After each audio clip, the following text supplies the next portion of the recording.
Baik, kita mulai saja ya sambil menunggu teman-temannya masuk, berjoin in. Oke, topiknya tetap sama dalam artian memang supervisi dan pengendalian mutu pendidikan ya. Kita akan beranjak lagi lebih kepada perangkatnya. Nah, kalau dalam artian perangkat itu apa ya? Perangkat itu perangkat dapur, perangkat bersepeda. Wah, sekarang kan lagi keren-kerennya tuh goes gitu ya. Jadi sekarang malah kesannya kalau ngegoes tuh prestis gitu ya. Karena apa?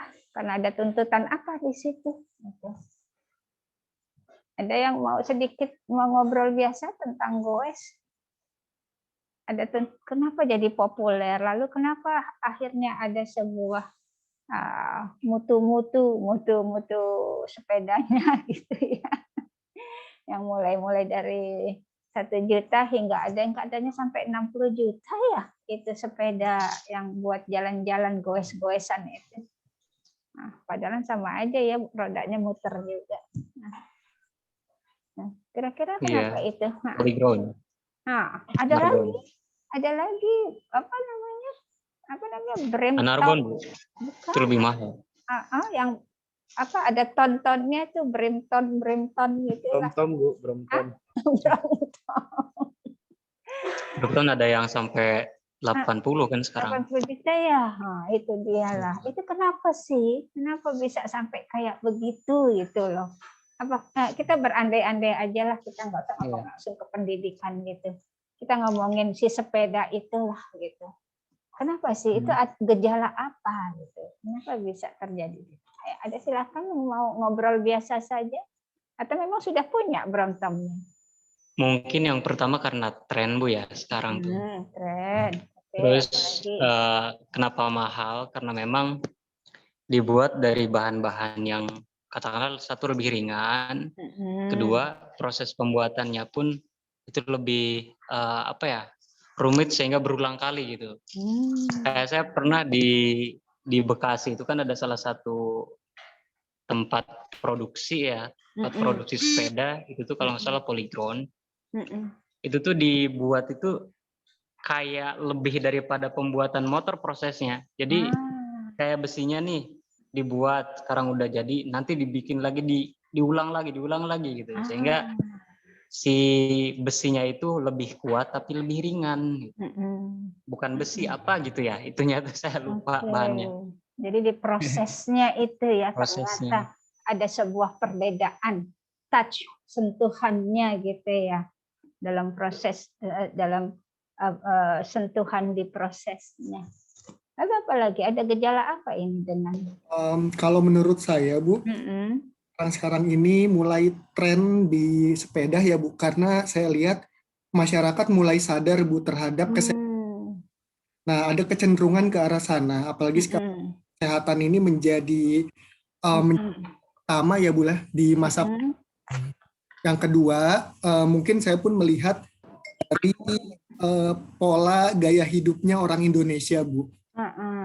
Indonesia itu lebih cenderung sesuatu yang tren, sesuatu yang viral itu mereka ke arah sana, sehingga jatuhnya akhirnya lebih ke gaya hidup itu sendiri, Bu. Ya sebenarnya kan kalau saya lihat fungsi sama saja ya, Bu, ya, fungsinya sama saja. Namun akhirnya muncullah kelas demi kelas yang akhirnya membuat seorang itu menjadi strata demi strata itu loh, Bu. Mungkin itu pendapat saya, Bu. Ya, karena euforia ya, tren. Lalu akhirnya membangun pola hidup. Dan memang kebetulan kecenderungan pola hidup masyarakat kita seperti itu ya, tergantung tren gitu ya. Oke. Baik, thank you Pak Andri dan Pak Rahmat tadi. Siapa lagi? Ayo kita berandai-andai saja. Siapa yang ya silakan. Kalau menurut saya sih, saya mungkin agak sedikit berbeda dengan Pak Rahmat. Silakan. Sedikit ya. Silakan. Selain dari mengapa misalkan bahan sepeda itu begitu mahal, kalau menurut saya sih lebih kepada ini aja sih, bukan dari esensi material itu sendiri gitu yang dibuatnya mahal ataupun rumit gitu. Justru kalau saya lihat brand aja sih. Jadi semakin kalau brandnya ini memang brand high gitu di brandingnya kayak semacam hype gitu, pasti dia secara otomatis akan mahal gitu. Meskipun sebenarnya materialnya itu nggak mungkin sampai, kalau membuat sepeda itu nggak mungkin sampai ratusan juta gitu. Mungkin karena brandnya mahal, jadi ya seperti itu. Jadi Yang memang kedua, udah. Oke, silakan lanjutkan. Ya mungkin itu ya. Kemudian secara saya juga pernah mungkin kenapa ini jadi banyak yang mengikuti, saya pernah lihat satu pendapat, jadi kenapa orang itu pada mengikuti beli padahal sepeda itu mahal. Ada yang memanfaatkannya itu kayak semacam membuat sebagai modal sosial. Jadi kalau misalkan dia beli sepeda yang mahal, artinya dia bisa ikut di jaringan sosial yang hype juga gitu. Dengan begitu nanti kedepannya ada keuntungan yang keuntungan secara ekonomi juga, mungkin bisnis gitu. Jadi ada yang berusaha memang supaya dia itu masuk di circle yang elit dan petik. Baik. Jadi memang sebenarnya itu sudah brand ya, maksudnya memang mereka sudah branded gitu kan ya. Mungkin masyarakat Indonesia aja yang baru tadi tuh euforia bersepeda, jadi baru tahu kalau ada brand yang emang semahal itu ya di luar negeri mungkin ya. Mungkin karena kita baru tahu terkesan terkaget-kaget, oh ternyata ada sepeda seharga itu tuh gitu kan. Itu menurut Pak Hakim tadi yang pertama. Lalu orang punya kecenderungan mengikuti itu untuk membuat network gitu ya, social networknya. Lalu social networknya itu mungkin punya dampak langsung pada nanti kalau dia punya kepentingan bisnis, kepentingan kedudukan atau semacam itu. Gitu menurut Pak Hakim, begitu ya Pak ya. Oke, cool. Siapa lagi? Semua berpendapat ya. Kita mulai berolah pikir dan ya silakan Bu. Kalau menurut saya, kenapa Brompton itu mahal? Mungkin karena dia handmade, sehingga hasil produksinya pun membutuhkan waktu yang lama dan hasilnya tuh presisi dan rapi, sehingga orang yang membeli, mereka membeli kenyamanan dan prestis itu tadi. Kenapa sekarang menjadi trendmark bersepeda? Itu mungkin karena kondisinya juga yang kita harus social distancing dan kita tetap perlu olahraga, dan olahraga yang mungkin paling aman saat ini ya bersepeda. Iya, oke. Jadi menurut Ibu Dwi William itu memang ya produksinya, yang kualitas produksinya, outputnya tuh sudah prestis, lalu rapi ya, karena memang begitulah brandnya dia sesuai dengan tadi Pak Hakim bilang. Lalu juga karena ada sebuah conditional needs ya, kebutuhan yang memang terpacu oleh sebuah perubahan kondisi, sehingga akhirnya cycling or goes itu menjadi populer. Baik, terima kasih. Siapa lagi? Ada lagi? Saya dulu senang sekali bersepeda, malah saya ingat banget tuh waktu saya masih SMP, saya diajak teman saya, kan tomboy ya, jarang, malah saya banyak berteman dengan boys karena saya tomboy, karena saya ikut karate, ikut basket gitu ya. Dan emang saya tomboy, jadi lebih nyaman bergaul sama boys, tapi saya tidak perokok, saya tidak apa gitu, tetap dengan girls-nya gitu, tapi gayanya boys gitu. Malam takbiran malah sampai, oke, silakan.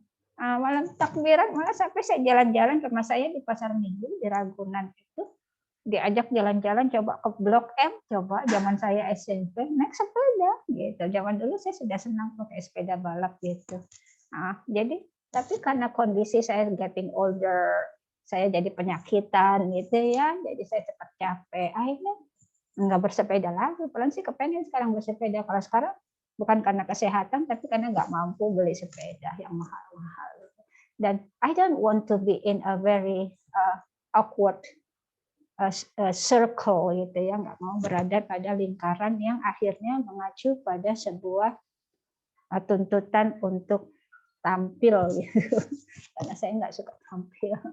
Oke, gitu. Dalam artian akhirnya ya tadi sosialita begitu ya. Jadi kesannya ada grup yang sepeda mahal, grup yang sepeda biasa, sampai grup sepeda ontel gitu ya. Yang saya lihat tuh masih ada tuh grup sepeda ontel zaman Umar Bakri gitu kan. Ya gitu. Oke. Siapa lagi yang mau berpendapat? Nah, ini tidak akan menjadi obrolan biasa saja tentang tentang bicara tentang goes ini. Ini akan ada kaitannya nanti dengan topik kita. Silakan berpendapat. Siapa lagi? Bu Ella, saya mau mendengar suara Ibu Ella. Ya Bu. Kalau berbicara sepeda begitu Bu, karena saya juga tidak bisa bersepeda Bu. Kalau yang saya lihat fenomena sekarang begitu, orang bersepeda gitu jadi satu prestise kayaknya mengikuti tren begitu. Kayaknya bersepeda keren nih begitu kan. Ya nanti mereka karena biasanya kalau kita sudah terjun ke dalam satu hobi, katakanlah hobi begitu, kita akan mati-matian atau bukan mati-matian ya, mengikuti apapun tren terbaru dari komunitas tersebut misalnya atau dari hobi tersebut. Misalnya bersepeda, ketika kita bersepeda pasti kita ingin sepeda yang terbaru begitu atau yang terbaik begitu. Akhirnya ketika muncul model baru ingin beli begitu.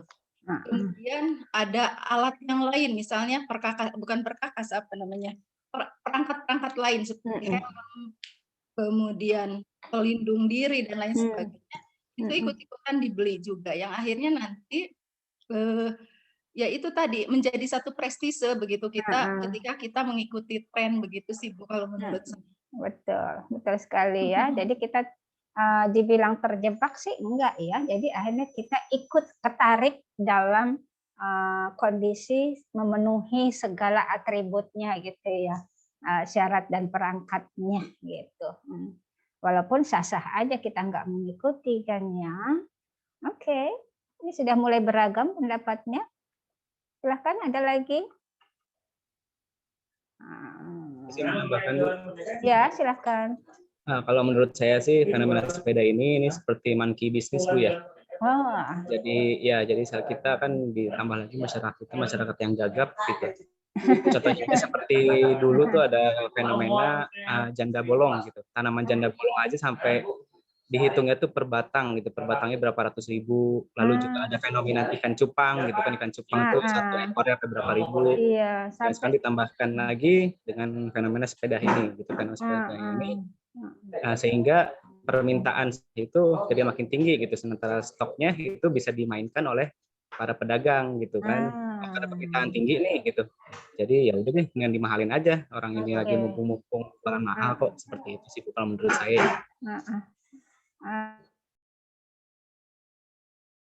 Oke, jadi itu yang disebut monkey business ya. Kenapa disebut monkey ya? Karena lompat-lompat. Monkey sukanya lompat dari satu pohon ke pohon gitu ya. Atau monkey licik enggak kan ya? Semua binatang baik, cuma kita aja kalau kepepet jadi licik. Oke, siapa lagi? Ibu Rahmina. Ya Bu. Ya silakan. Saya tadi mendengar kata-kata sepeda, saya jadi teringat. Ingin bersepeda? Enggak, Ibu, bukan.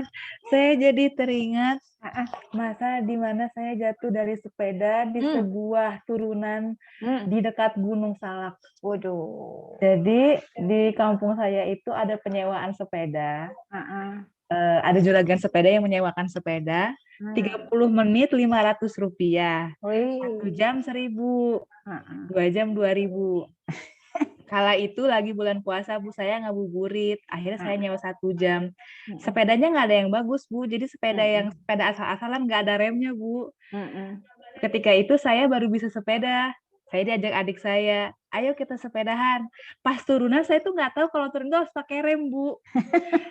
Jadi pas mau turunan, kok makin kenceng ya sepedanya, saya udah mulai agak deg-degan tuh kan.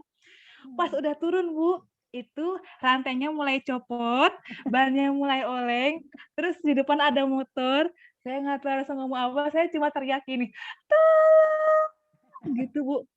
Habis itu saya digotong. Jadi tapi nggak gitu, trauma Bu. kan? Nggak trauma sih, Bu. Cuma sampai hari ini belum ada keinginan lebih lanjut untuk bermain sepeda, Bu. Saat itu belum belajar teori velocity ya, belum belajar teori matematik dan fisika. Belum, pas masih kecil. Oke, baik. Baik, ya berarti kita sedikit bergerak ya. Tadi kan tentang kenapa sih terjadi fenomena itu yang mengakibatkan berbagai jenis respon, gitu ya.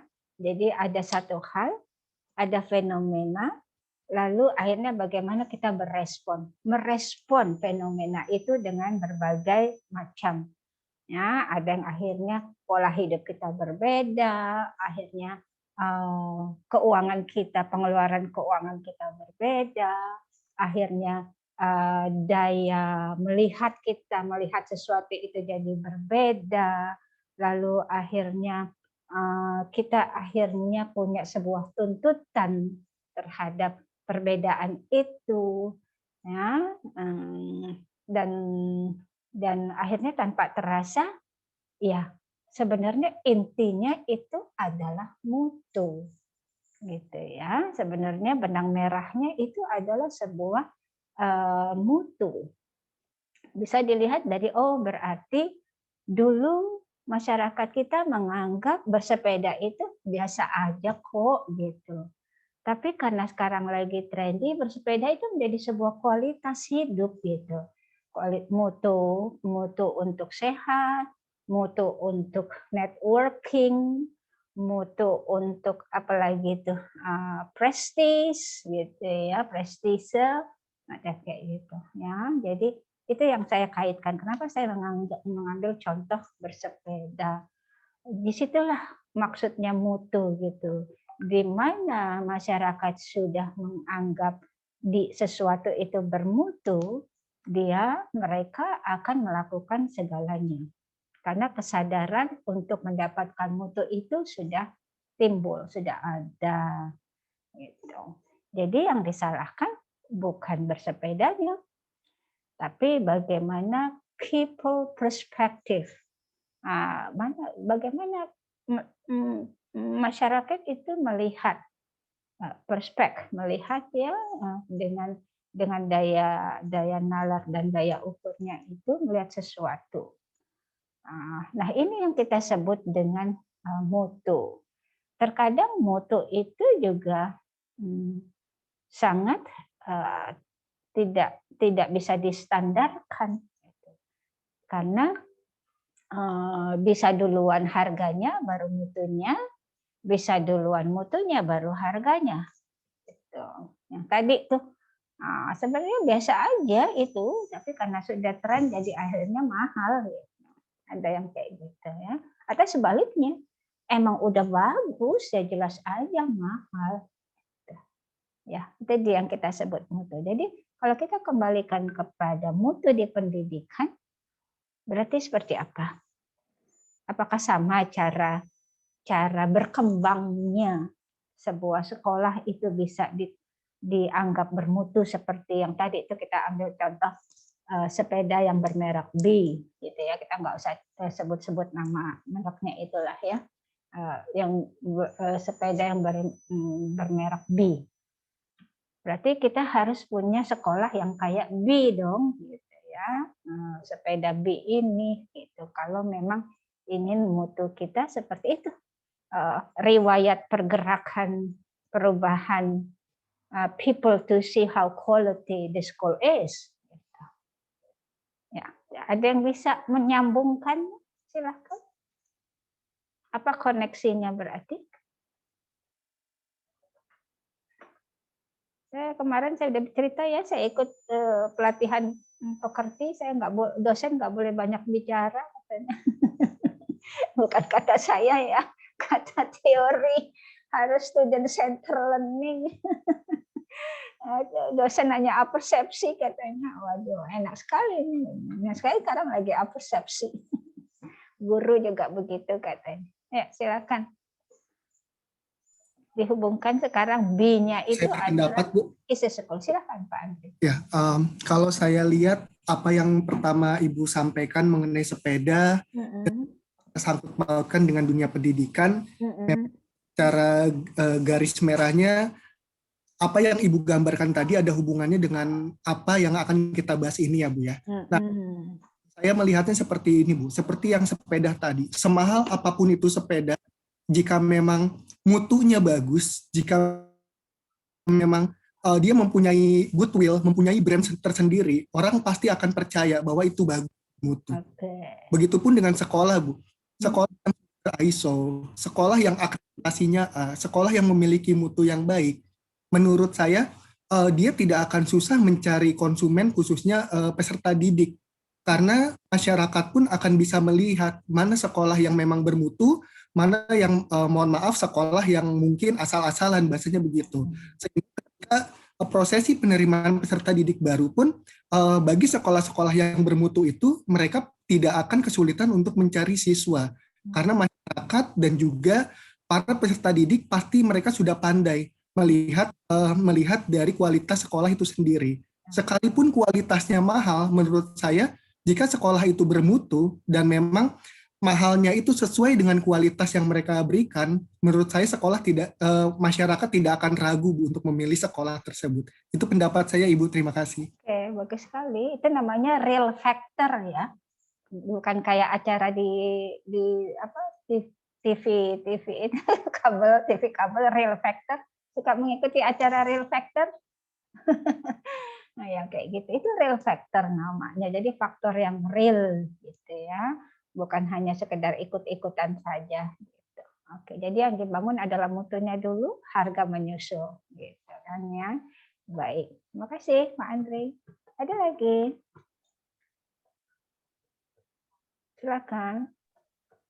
Enggak, Saya Bu. Silakan Bu Ella. Kalau menurut saya, kalau dikaitkan dengan sepeda tadi, sekolah bermutu ini atau ketika kita mau menampilkan mutu dari sebuah sekolah, maka sekolah ini harus selalu melakukan perubahan sesuai dengan pangsa pasar, sesuai dengan apa yang diinginkan pasar. Maka ketika sekolah itu bermutu atau sesuai dengan keinginan konsumen atau pelanggan, maka si pelanggan itu atau si konsumen itu tentu saja akan mencari begitu sekolah tersebut, sehingga ketika dia masuk ke dalam sekolah tersebut dia bisa menemukan kepuasan di satu sekolah tersebut begitu Bu. Maka ketika orang bersepeda kan mencari yang terbaik, ketika sudah puas dengan sepeda yang dia miliki, tentu saja dia akan nyaman di sana. Oke, itu udah meningkat tuh ya. Jadi sudah masuk to another step, higher step. Jadi menurut Ibu Ella dan menurut Ibu Pak Andri ini tadi mutu ya.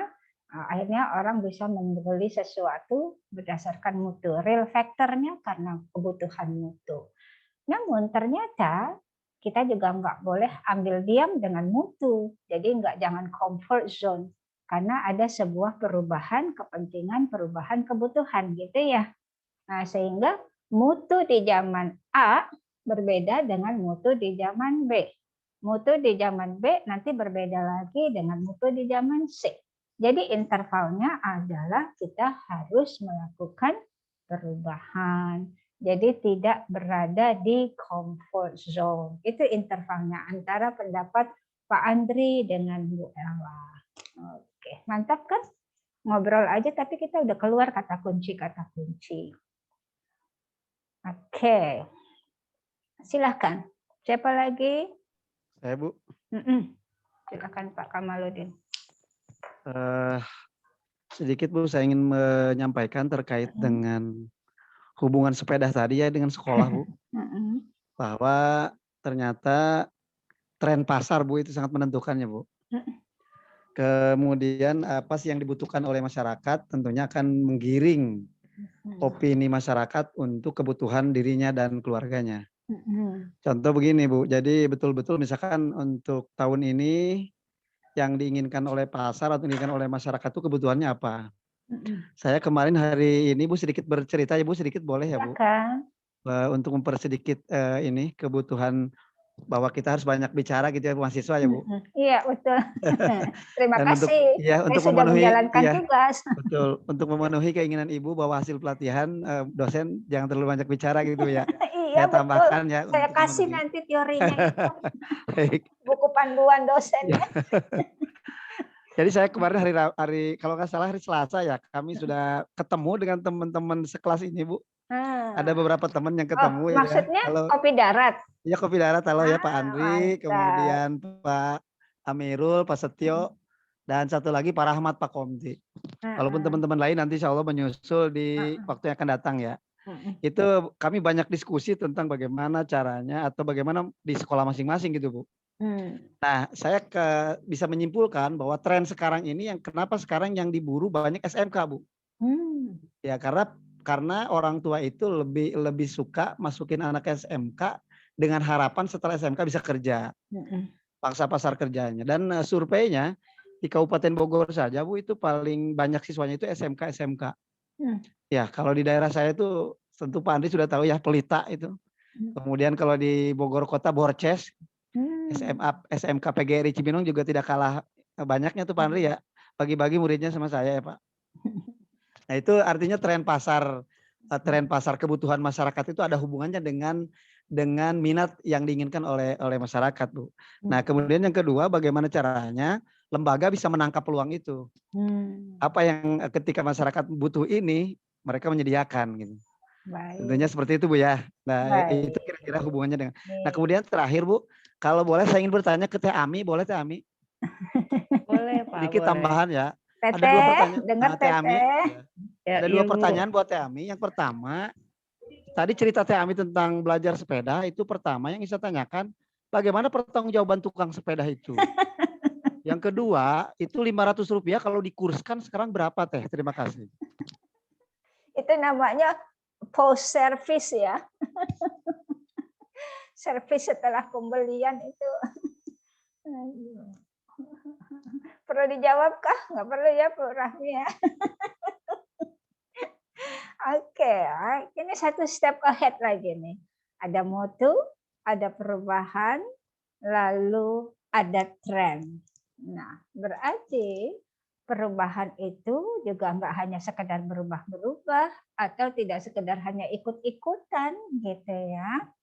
Orang ini begini Bu, berarti kita nggak punya komitmen dong terhadap budaya organisasi. Bu, jadi gimana dong dengan visi misi? Masa tiap bulan, tiap tahun berubah gitu? Bu, gimana dong Bu untuk pelatihan-pelatihan? Merubah visi itu nggak gampang loh, berarti harus memberi pelatihan-pelatihan lagi. Karena kan visi turunannya nanti ada indikator gitu ya, indikator pencapaian. Nah, untuk indikator pencapaian biasanya terkait dengan kompetensi gitu. Jadi gimana dong kalau tiap tahun berubah gitu. Baik. Jadi pertimbangannya adalah sustainable development ya. Konsepnya adalah memang setiap organisasi, setiap individu harus punya konsep sustainable development ya, sustain. Jadi harus dipertahankan, diperjuangkan supaya tetap survive. Itu kondisi hakikat hidup makhluk hidup, harus survive gitu kan ya. Sehingga kita harus bisa mensiasati keadaan. Nah, siasat ini, strategi ini tentunya harus ada acuan. Nah, berarti acuannya harus mengikuti referensi-referensi yang sudah melalui penelitian dan empiris gitu. Ya, contohnya, ada sebuah konsep teori yang mengatakan living in a 21st century, hidup di abad 21, sehingga turunannya mengajar di abad 21.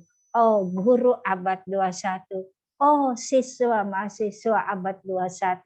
Oh, perangkat atau sarpras pembelajaran abad 21 kan gitu. Kan ada sebuah teori, ada sebuah konsep yang sudah divalidasi bahwa dengan perkembangan industri, jadi dengan adanya revolusi industri yang keempat dan yang kemarin kita bicarakan yang kelima sampai sudah berupa robot gitu ya, itu berarti tren kebutuhan DUDI, dunia usaha dan dunia industri. Kerennya namanya DUDI, dunia usaha dan dunia industri.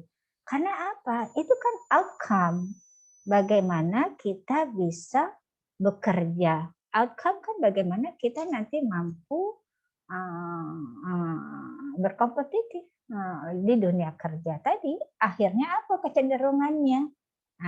Makanya saya bilang tadi pendapat Pak Hakim, Pak Andri, lalu Bu Ella, lalu dikembangkan dengan pendapatnya Pak Kamaludin, itu step ahead terus tuh gitu. Akhirnya change-nya itu mengacu pada sebuah referensi, ya, tidak hanya sekedar berubah, tapi harus mengikuti referensi yang valid sesuai dengan perkembangan DUDI dan pengembangan ilmu pengetahuan. Makanya kan ada disebut konsep revolusi industri 4.0, 4.0, 5.0. Itu adalah tren, referensi, benchmark. Istilahnya kita nge-benchmarking pada kriteria abad 21, guru abad 21, pembelajaran abad 21, teknologi abad 21, dan juga tentang bagaimana output kita bisa punya outcome yang bagus di DUDI-nya. Gitu ya. Itu udah ketemu kita tuh.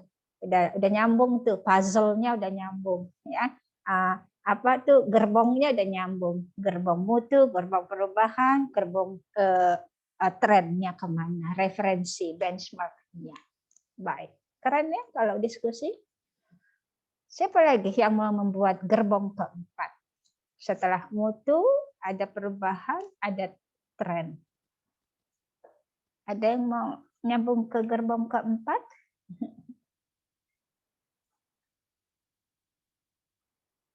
Oke. Bu, boleh Bu? Silakan. Halo Bu. Ya. Ini sih pendapat aja sih Bu, saya nggak tahu apa ada hubungannya dengan yang tadi ini ya Bu, mutu perubahan, tren dan hubungannya dengan dua industri. Saya melihat di dunia pendidikan ini yang saya alami ya Bu ya, itu kan ada mutu yang disusun oleh pemerintah, gitu, mutu standar gitu. Tapi di perjalanannya ada hal-hal yang dipengaruhi oleh kepuasan pelanggan gitu Bu, orang tua, misalnya tuntutan orang tua gitu ya. Kalau saya kan pernah di sekolah Islam terpadu Bu. Jadi karena memang kenapa orang tua memasukkan ke situ, karena memang concern-nya untuk akademik iya, tapi yang utamanya itu justru ke pembinaan agama dan pembinaan kepribadian gitu ya Bu ya, gitu. Sehingga kami juga ketika menentukan mutu standar gitu ya di sekolah, selain mutu yang dari pemerintah, kita juga menentukan mutu yang lain gitu, yang kekhasan sekolah gitu. Dan itu sampai saat kemarin sih kami belum sampai menghubungkan dengan dunia industri ya, karena kan memang sekolahnya SMA Islam terpadu dan belum ke SMK gitu. Lebih ke arah bagaimana mereka kemudian memilih jurusan yang sesuai dengan potensinya. Gitu. Jadi memang ada mutu tambahan gitu di sekolah kami itu, yang base-nya adalah base kepada tuntutan customer ya, tuntutan orang tua terkait dengan pengembangan diri anak dan juga kemampuan keagama Islamnya gitu ya. Misalnya mutu bacaan Al-Quran seperti itu kan tidak ada di mutu yang ditetapkan pemerintah. Tetapi dengan menjaga mutu itu kemudian sekolahnya akhirnya punya kekhasan yang dicari oleh pelanggan gitu, sehingga ketika PPDB itu membuat flyer itu menjadi tidak terlalu jadi urgent gitu, karena bukan kami yang mencari, tapi justru pelanggan itu mencari kami gitu ya. Jadi ini bukan sombong ya Bu ya, maksudnya ada mutu yang berbeda gitu, karena Itu bukan sekolah saya juga Bu, kan? bukan sekolah saya juga gitu. Tapi bahwa saya merasa itu salah satu poin penting gitu ya, dimana kalau kami juga harus menjaga mutu itu. Kalau mutu itu tidak dijaga dan tidak di sustainable development tadi ya Bu ya, akan ada pesaing-pesaing lain gitu, sekolah-sekolah lain yang juga punya ciri khas yang sama gitu. Betul. Akhirnya jadi terbagi lagi kan. Jadi ini sekolah saya Bu, kemarin 2 tahun yang lalu ya, di depannya itu didirikan sekolah yang jauh lebih megah, lebih bagus. Jadi sekolah saya itu di Atofik di Cimanggu, di depannya ada sekolah bintang pelajar yang langsung di sisi jalan besar gitu ya. Jadi Ibu di mana? Di Cimanggu Bu. Sekolah apa namanya? Atofik. Sekolah. Nah itu di depannya ada bintang pelajar yang bangunannya besar. Trennya juga ke arah Islam. Jadi dari situ kami ini ada sesuatu yang harus kami kembangkan lagi gitu, mutu yang harus kami jaga gitu. Betul. Karena kedepannya kebutuhan itu akan dibaca oleh orang lain juga gitu, dan orang lain juga akan melakukan hal yang sama. Gitu. Nyambung kok, ini gerbong 4 Bu, benar Bu? Ini gerbong 4 nyambung ya. Saya sambung ya gerbongnya ya. Supaya nanti mantap banget tuh ininya konsep sama penjaminan mutu maksudnya apa. Tadi udah ada ya, ada sebuah mutu yang harus dicapai, lalu mutu juga nggak boleh diam saja karena setiap etape ranking mutu itu berubah, sehingga harus kita lakukan perubahan. Perubahan itu juga nggak asal adul aja, tetapi harus nge-benchmark atau sebuah punya referensi yang valid ya, bisa karena industri, bisa karena ilmu pengetahuan seperti itu ya. Lalu kita harus melakukan benchmarking tersebut. Nah, untuk dalam benchmark itu pastinya ada sebuah standar-standar yang dicapai, ya, karena ada sebuah benchmark kurikulum Cambridge. Kurikulum Cambridge standarnya ini. Kurikulum IB. Kurikulum IB berbeda dengan Cambridge standarnya ini. Kurikulum National Plus. Kurikulum National Plus seperti ini. Kurikulum kurikulum berbasis internasional contohnya begitu. Ada lagi. Berarti dalam sebuah benchmark ada sebuah standar. Masing-masing punya standar. Gitu ya. Nah, masuk ke gerbong 4. Kalau 20 sekolah ikuti benchmark yang satu, contohnya benchmark yang A, berarti kan semua ada 20 sekolah yang punya standar sama, gitu ya. Ada 300 sekolah, karena keren masuk yang benchmark yang C, berarti kita punya kompetitif 299 sekolah, gitu kan logikanya ya. Di benchmark yang B.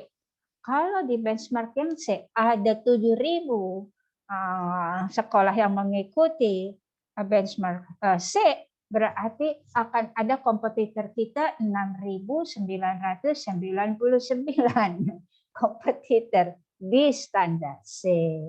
Nah, bagaimana Bu terus-menerus begitu dong? Kapan kita bisa bersaingnya? Ternyata semua orang benar udah ngikutin gerbong 3, yaitu melakukan benchmarking gitu. Tapi tetap aja kita nggak bisa bersaing. Nah, gerbong 4 inilah yang menurut Ibu Dini adalah kita harus menciptakan unique selling point. Ya, USP. Jadi setiap lembaga harus menciptakan unique selling point. Namanya unique, penciri yang unik gitu, yang berbeda dengan yang lainnya. Jadi kita harus punya ciri khas internal. Jadi tidak hanya jaga mutu, tapi juga harus perubahan mengacu pada referensi yang terkini, ya, yang kekinian. Lalu tapi kita juga tetap harus punya nilai plus, yaitu unique selling point yang dilakukan oleh Sekolah Bu Nini begitu ya. Harus dibangun unique selling point-nya. Nah, unique selling point ini juga punya pasar, punya market, yaitu Tergantung kita platform yayasan kita mau kemana gitu. Kalau platformnya internasional, berarti ya unique selling point-nya ya arahnya kerjasama internasional, lalu ada live in di luar negeri, atau ada lagi bahasanya 3 bahasa, ada pelajaran bahasa Perancis, bahasa Arab, dan bahasa Inggris gitu ya, bahasa Jepang atau bahasa Korea, kayak gitu tergantung dari platform dari organisasi itu. Atau yang kalau sekolah beragama Islam ya nanti lulusannya mau kuliah di Turki, mau kuliah di mana lagi lah ya, di Al-Azhar di Mesir, berarti bahasa Arabnya harus bagus, punya unique selling point begitu. Ya, jadi penting di gerbong keempat ada unique selling point supaya kita tetap menjadi yang berbeda. Sehingga orang punya dengan uang yang sama ternyata ada nilai plusnya loh. Atau memang itu yang memang diinginkan oleh pasar. Gitu. Oke, gerbong keempat sudah ada kita. Siapa yang berani membangun gerbong kelima? Mantap ya. Sudah sampai ke unique selling point. Baik. Silakan.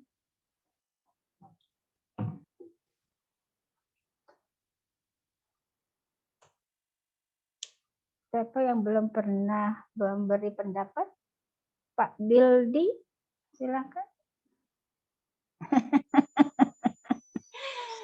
makanya buruan bunyi daripada ditembak gitu. Udah kehabisan Bu sama yang legend-legend Bu barusan. Enggak, masih banyak kok, masih banyak gerbong lainnya, masih banyak. Masih banyak. Oke, terkait mutu ya Bu ya. Menurut pengalaman saya sih di lapangan, kebetulan SMK juga itu saya di sekolah SMK Kesehatan. Itu yang menurut saya mutu yang harus dipertahankan oleh suatu sekolah biar bisa bersaing di kemudian hari itu ada konsisten di antara pihak internal dan eksternalnya. Jadi seperti ini. Ketika memang dari internal itu dari pihak sekolah konsisten dengan memang ingin menciptakan lulusan yang berkualitas, harus didukung dengan memang faktor eksternal. Eksternal itu mungkin dari dinas pendidikannya Bu ya, dari kementerian mungkin gitu. Jangan sampai yang saya dapat di lapangan itu Bu, ketika memang saya konsisten di pihak internal ingin menciptakan kualitas dengan bagus, itu kadang mendapatkan tekanan yang memang dari pihak eksternal harus mengikuti ini loh gitu ya. Yang sekarang kalian harus ikuti itu bukan menurut kalian tapi menurut kita gitu. Jadi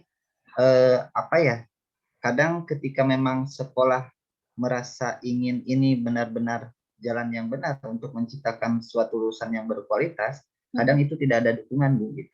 Makanya di situ kenapa saya mengambil ketika memang kita ingin menciptakan mutu pendidikan itu harus sesuai atau konsisten Bu. Ketika memang kita konsisten, insya Allah lulusan kita pasti akan memang sesuai dengan apa yang diharapkan. Contohnya misalkan sekarang pemerintah kan kementerian ada istilah kemarin dari Bu Grit kalau nggak salah itu kurikulum SMK PK kalau nggak salah.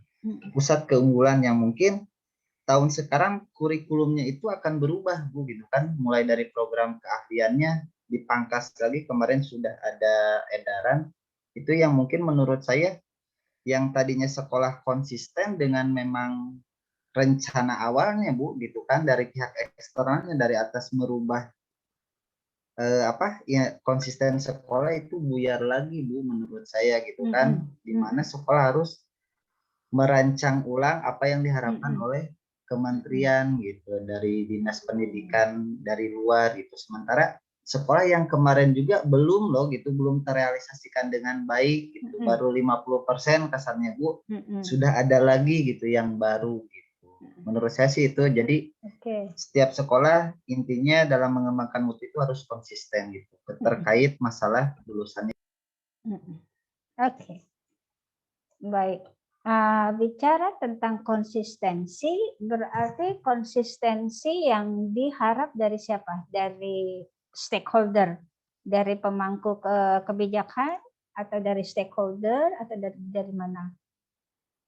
Apa dari user? Menurut Pak Bildi? Kalau menurut saya sih, kalau sekarang dilaksanakan itu dari user, Bu, dari kasarnya konsumen, apa yang diharapkan oleh orang tua, ini loh yang diharapkan dengan orang tua. Padahal trennya udah belok. Nah, konsumen masih yang pengen yang belok kiri, padahal udah belok kanan. gitu. Oke. Baik. Sementara kan dari atas masih dalam tahap percobaan gitu, Bu. Sementara kan emang di lapangan sudah, oh ini loh gitu tren yang sekarang tuh ini gitu. Cuman kalau saya mengikuti dari atas kadang harus belok gitu. Itu aja sih. Baik, itu sudah masuk ya. Akhirnya udah masuk gerbong 5 tuh. Ntar saya itu kan ya, saya analogikannya seperti ini. Tadi kan sudah ada tren benchmark ya. Berarti memang kita harus mengikuti benchmark. Karena benchmark itu sudah melalui kajian lapangan ya. Tadi itu kajian perkembangan pengetahuan, kajian perkembangan studi gitu. Karena kan outputnya siswa harus lulus dengan beberapa kriteria indikator pencapaian. Lalu apakah ini pas dengan yang diminta oleh studi gitu ya? Kan begitu. Jadi harus match, link and match. Maksudnya begitu, harus link and match, satu link dan match gitu ya, sehingga kita juga harus memikirkan itu tren itu benar. Yang penting tadi saya garis bawahi yang memang tervalidasi, dalam artian memang sudah melalui proses penelitian dan empiriknya sudah ada gitu. Jadi bukan tren yang kayak tadi tuh yang cuma gaya-gayaan doang, bukan. Maksudnya tren yang memang sudah melalui proses penelitian dan empirik, berdasarkan teoretik dan empirik gitu. Nah, berarti ada sebuah kadar keharusan untuk mengikutinya. Kalau enggak nanti lulusan kita enggak laku. Buat apa kita mengikuti orang tua yang udah deh enggak perlulah itu nanti ada praktik-praktik begini, yang penting anak saya lulus gitu. Nah, berarti kan dia tidak bisa membaca masa depan ya gitu. Padahal ranking yang di studi ini harus seperti ini. Itu yang harus kita sadari, bahwa kita bukan ikut-ikutan zaman, tapi memang itu sudah tempatnya gitu, boxnya nih. Oh, yang bentuknya begini masuk box ini. Oh, yang bentuknya begini masuk box yang begini. Kalau dia tidak berbentuk, dia tidak bisa masuk ke box mana-mana. Kan itu realita yang harus kita pahami, bahwa benchmark itu sebenarnya memang realita di masa depan. Apakah we are fit on that condition or not fit on, pas, cocok gitu. Nah, itulah akhirnya konsistensi, menyambung dengan konsistensi pastinya pemangku kebijakan itu sudah melalui tadi tuh proses teoretik dan proses empirik, dan juga proses bagaimana membaca masa depan gitu ya, tuntutan masa depan. Jadi otomatis mau tidak mau kita harus beradaptasi. Yang tadi sustainable development-nya, salah satu indikator dari sustainable development adalah adaptif gitu ya. Harus adaptif, bagaimana kita mau sustain kalau kita masih pakai gaya lama aja, padahal hawanya udah dingin, tapi kita karena di puncak, karena kita biasa di laut tinggalnya, waktu kita ke puncak kita sok jago nggak mau pakai sweater, padahal temperaturnya udah tinggi banget. Itu gimana maksudnya? Kan nggak make sense kan, illogical gitu, karena tidak adaptif. Biasa kok saya nggak pernah kedinginan, saya biasa begini, tapi waktu dia punya pelatihan di puncak, dia kedinginan sampai menggigil gitu, karena dia tidak siapkan itu mantel, sweater atau apalah begitu ya, karena dia nggak punya itu, karena biasa tinggal di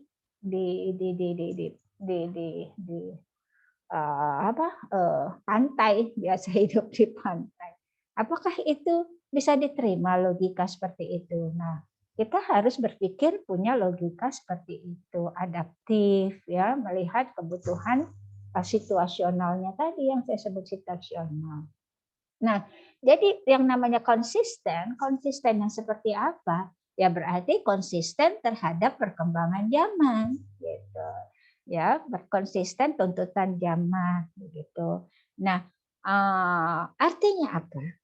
Berarti kita harus memberi konsep edukasi terhadap semuanya.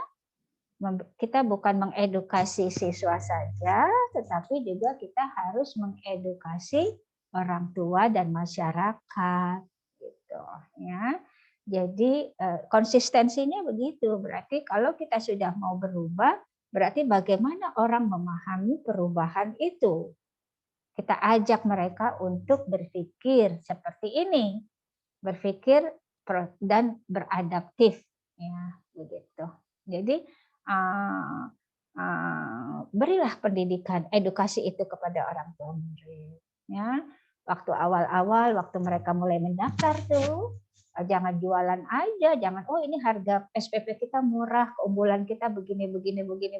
Wah, cuman itu aja yang dijual. Tapi bagaimana memberitahu bahwa orientasi pendidikan sekolah ini begini karena mengikuti ini dengan latar belakang apa, dengan logika berpikir apa, kenapa kita akhirnya trennya ke sini.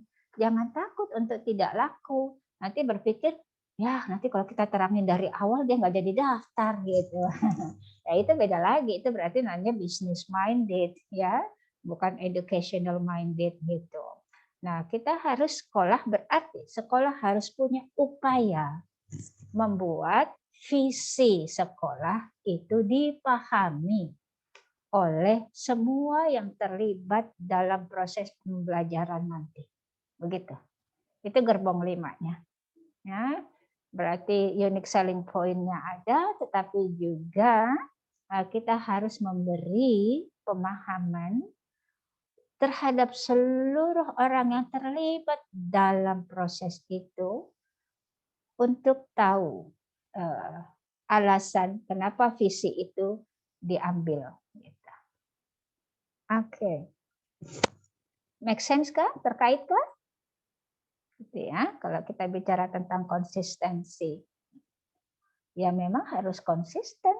Nah, karena konsistensi yang kita anggap konsisten belum tentu orang lain menganggap itu konsisten. Jadi ngambil jalan tengahnya adalah bagaimana konsistensi itu mengacu pada benchmark yang tepat pada situasinya.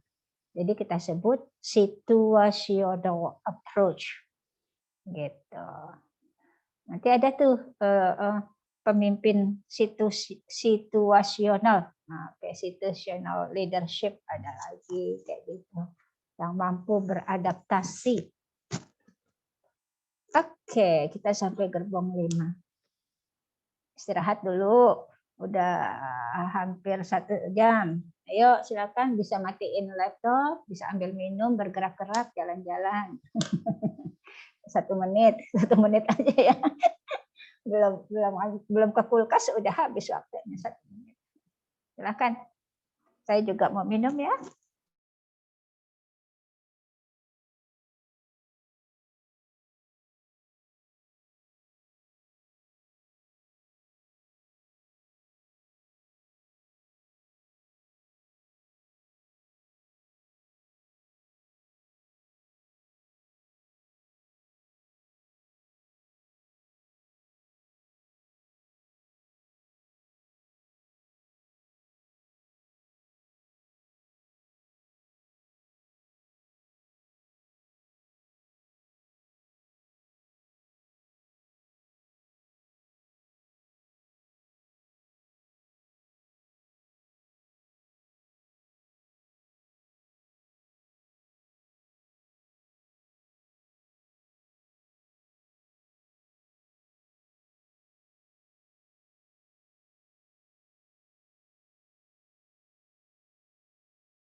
Baik, welcome back Bapak Ibu.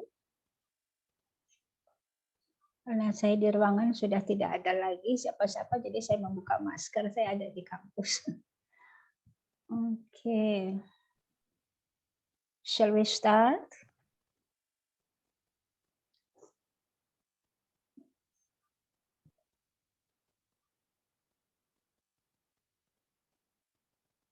Sebelum kita masuk ke slide, langsung masuk ke perangkatnya. Kita hubungkan dengan perangkat penjaminan mutu.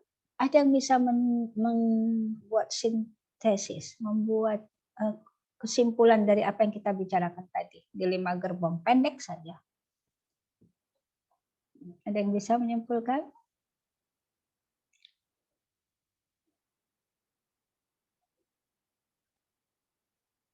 Dari 5 gerbong tadi.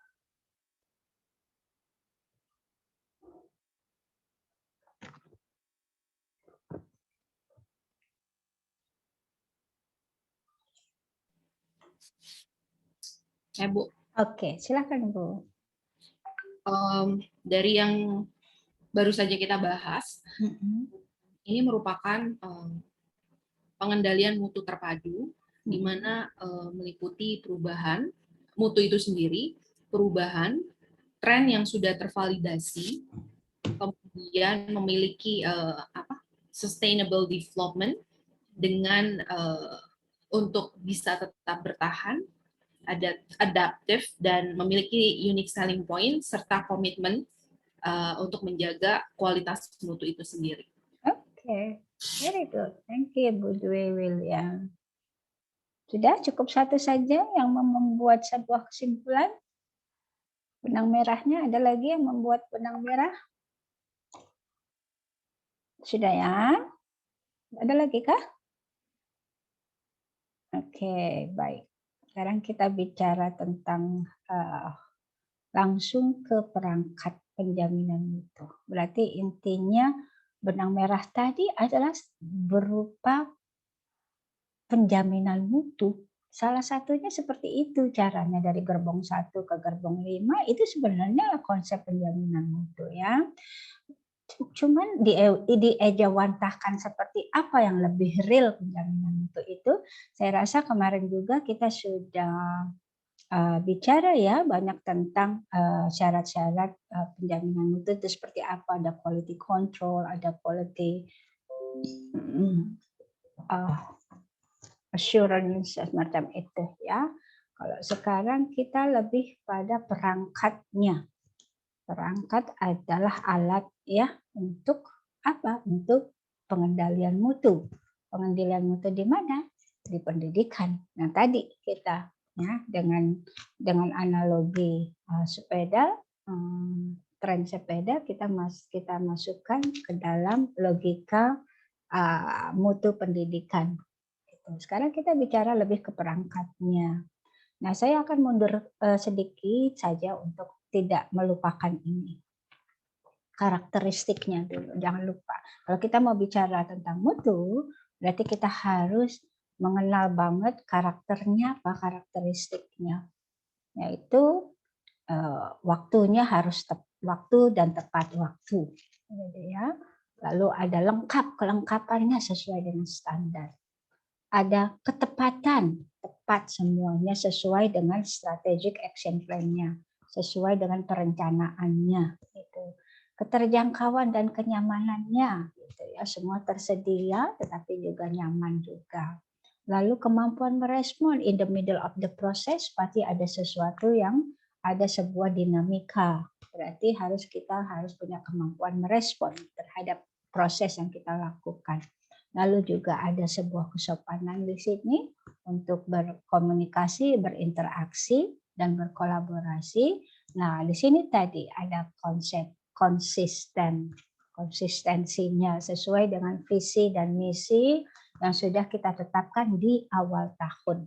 Masalah visi dan misinya nanti berubah setiap tahun, ya nggak apa-apa. Yang penting sudah ditetapkan melalui proses evaluasi, melalui proses manajemen review, akhirnya dilakukanlah refleksi dengan bentuk continual improvement.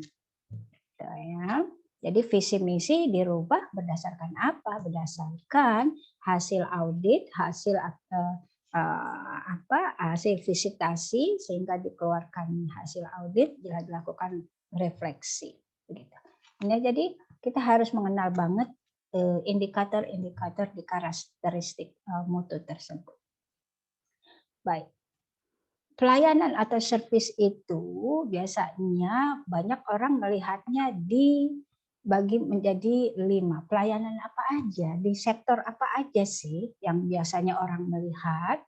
Ya di administrasinya, iya di pelayanan pembelajarannya, iya di pelayanan kurikulernya, ya di pelayanan penelitiannya, ya, dan juga di pelayanan informasinya. Gitu. Biasanya lebih pada 5 besar ini yang dilihat orang. Ya, bagaimana administrasinya lah, sekarang udah musim LMS gitu, semuanya udah informasinya sudah melalui LMS gitu, enggak lagi surat menyurat. Kadang orang tua kan bekerja sibuk, kadang anaknya sudah naruh suratnya di meja ibunya, ternyata mungkin hilang atau apalah, tidak terbaca gitu ya. Akhirnya sudah melalui jaringan, udah melalui perangkatnya ya, melalui WA, melalui email, melalui seperti itulah ya, GCR. Lalu pelayanan pembelajarannya, ya kualitas guru mengajar, ya metode pembelajaran, ya strategi pembelajaran, ya teaching learning support, APL-nya gitu ya, seperti itu. Lalu bagaimana pelayanan kurikulumnya, yang tadi itu ada di luar pendidikan, ada unique selling point yang lain. Lalu di pelayanan penelitiannya bagaimana dia berkembang, oh ada masalah ini harus diteliti, harus ditanggapi, akhirnya terjadi continual improvement. Itu maksudnya penelitian begitu, bukan yang itu aja, harus ada sebuah perubahan baru. Itu. Lalu pelayanan informasi juga, ya sistem servisnya. Itu 5 besar apa yang dilihat. Mutu servisnya itu kebanyakan di pendidikan di 5 besar ini. Lalu mutu itu mengacu biasanya pada proses dan hasil. Pelanggan itu kadang nggak mau lihat perencanaannya seperti apa, yang penting pada saat proses dia puas, pada saat hasil customer juga puas itu. Di proses itu lebih yang terlibat adalah ya bahan ajar yang tadi saya sebutkannya. Bahan ajarnya apakah dia mengacu pada fundamental pendidikan, yaitu pengembangan kognitif, afektif, dan psikomotorik. Ya. Lalu metodologinya tadi yang sudah saya sebutkan, lalu saprasnya itu diproses semuanya itu. Ada di proses. Lalu di hasil, berbasis hasil berarti yang pencapaian prestasinya, prestasi akademik ya, rapotnya. Sebelum rapot ya ada nilai harian, ada nilai semesteran, ada nilai akhir sampai nilai ijazah macam itu, kelulusan, nilai kelulusan. Itu hasil yang dilihat, berbasis hasil. Hasil itu juga bukan akademik saja, mungkin yang akademik, prestasi keterampilannya, ya, attitude-nya dinilai. Jadi kan ada tadi tuh kognitif, afektif, dan psikomotorik atau knowledge, skill, attitude. Nah, tidak hanya knowledge-nya, tapi bagaimana skill-nya dan bagaimana juga attitude-nya. Itu berbasis hasil. Nah, jadi yang dilihat mutu itu diproses dan di hasil. Nah, berarti kita harus menyediakan sebuah perangkat dong untuk menjamin mutu ini gimana nih? Waktu diproses ini kita jamin mutu kita seperti apa, gitu ya. Berarti kita harus punya sesuatu, punya perangkat kan gitu ya. Sama seperti kita mau masak, berarti kita harus punya perangkat. Mau masak yang enak berarti perangkatnya ya nggak boleh asal-asal aja kan gitu.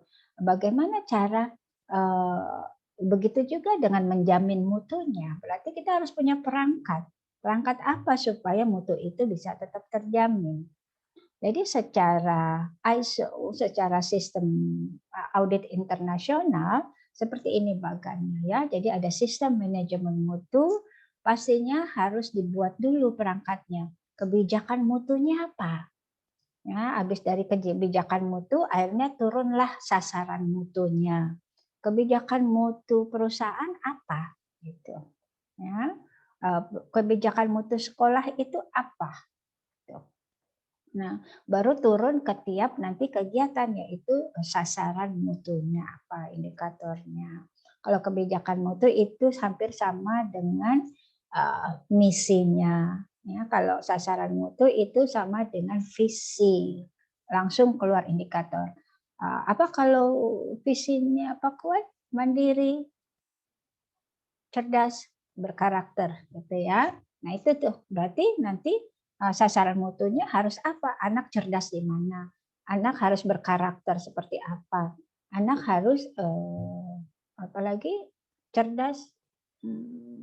Tadi apa, Pak Unpak? Mandiri, Bu. Mandiri. Mandiri, iya. Seperti itu, skillnya mandiri seperti apa? Gitu. Ya. Jadi gitu aja. Kalau kebijakan mutu itu hampir sama dengan visi, dengan misi. Kalau sasaran mutu itu hampir sama dengan visi, berbentuk goal-nya, pencapaiannya. Gitu. Nah, berarti kebijakan, lalu kita harus punya prosedur dalam mengatur bagaimana melakukan sebuah proses pekerjaan, itu harus keluar SOP-nya, prosedurnya. Ya. Jadi berdasarkan kebijakan mutu itu hanya ada dilakukanlah misi, sebuah proses. Nah, di proses itu harus dipayungi oleh sebuah SOP. Kalau enggak amburadul, ada yang ke kiri, ada yang kanan. Kemarin kita udah bicara banyak tentang ini. Itu harus ada sebuah SOP. Ya, sehingga sistemnya terjamin. Sebuah proses dilakukan oleh orang yang beragam, yang penting sudah ada SOP, insya Allah mutunya sama. Karena sudah A, B, C, D sama semua dilakukannya. Bukan kata saya begini, kata kamu begitu, nggak ada. Jadi dengan adanya standar operational procedure, siapapun yang melakukan, mudah-mudahan yang diinginkan adalah tetap pencapaiannya sama. Karena tahapnya sudah sama, takarannya sudah sama. Begitu. Nah, namun itu siapa dong yang melihat itu supaya kelihatan mereka melakukan A, B, C, D, E, F, G, bukan F, I, J, H, K, L gitu. Ya ada sebuah quality control. Ya, yang kemarin kita sudah bicara, quality control itu. Jadi pengecekan langsung pada performa kinerja dalam melakukan sebuah pekerjaan gitu ya. Dilihat tuh prosesnya seperti apa sehingga tetap sesuai dengan standarnya, standar tujuannya, mutunya tadi apa itu indikatornya. Nah, ini semua berarti disebut evaluasi mutu. Harus dilakukan evaluasi mutu. Karena ada sistem manajemen yang diproses, lalu harus ada evaluasi mutu. Nah, perangkatnya untuk melakukan penjaminan mutu itu mengevaluasi harus melalui sebuah audit. Nah, audit itu bisa dimulai dari supervisi. Gitu. Kalau di apa istilahnya akreditasi supervisi kepala sekolah itu penting banget. Nah, kalau di external quality management dilakukanlah dengan audit, ya, audit 1, audit internal 1, audit internal 2, gitu. Ada surveillance dari internal, dari eksternal, gitu. Dilihat dari pemangku kepentingan untuk menjamin, gitu. Jadi alatnya ya harus sebuah tinjauan, yaitu bisa disebut audit, bisa disebut supervisi, gitu. Ya, alatnya. Jadi perangkatnya adalah lakukanlah supervisi, lakukanlah audit. Gitu. Setelah kita punya kebijakan mutu, kita punya visi, punya kebijakan mutu, punya sasaran mutu, punya seperti itu. Dan kita punya SOP, itu perangkatnya namanya. Yang terkait dengan penjaminan mutu. Nah, kalau di Badan Akreditasi Nasional, ini ruang lingkupnya. Kalau tadi ini lebih kepada yang ISO, ya, International Standard